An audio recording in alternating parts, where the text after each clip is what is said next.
কি হয়েছে তোমার? তুমি আত্মহত্যা করতে গেছিলে কেন? তুমি তোমার নিজের ছোট ভাই হিসেবে আমাকে সব কিছু খুলে বলতে পারো দিদি, সব কিছু খুলে বলতে পারো।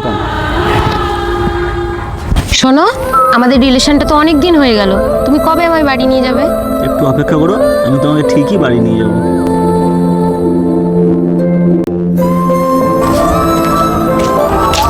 কি হলো, বারবার ফোন করছো না? তুমি জানো না আমি কাজে ব্যস্ত থাকি। তুমি বুঝতে পারছো না, আমরা দুজন থেকে তিনজন হতে চলেছি। কবে থেকে বলছো তুমি আমায় কবে বিয়ে করবে? কি তুমি ভাবলে কি করে আমি তোমাকে বিয়ে করব?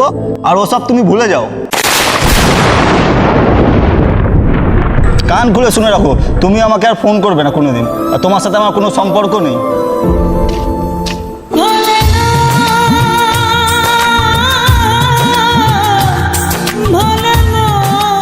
ঠিক আছে দিদি, তুমি আজ থেকে আমার বাড়িতেই থাকবে, আমার দিদি হয়ে।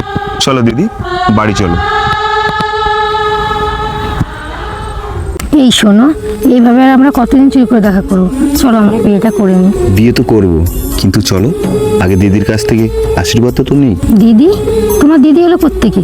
আমি তো জানতাম তোমার এই পৃথিবীতে কেউ নেই। কে বলেছে এই পৃথিবীতে আমার কেউ নেই? আমার দিদি আছে। তুমি চলো, আমার নতুন দিদির সাথে তোমার পরিচয়টা করিয়ে দেবো। দিদি দেখ, এই ডলি, একে আমি ভালোবাসি দিদি। এ তো খুব ভালো কথা। তা তোমার বাড়িতে কে কে আছে? এই পৃথিবীতে আমার কেউ নেই তোমার ভাই ছাড়া। কে বলেছে তোমার কেউ নেই? আমরা তো আছি। এসো ভেতরে এসো।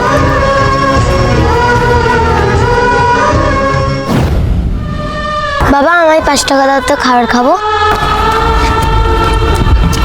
আচ্ছা বাবা, বলতো তোকে যদি কখনো কেউ এসে বলে যে আমি তোর মা, তখন তুই কি করবি? আমার মা ওই তো। মাগো আমার মা, আমি তোমারই খোকা।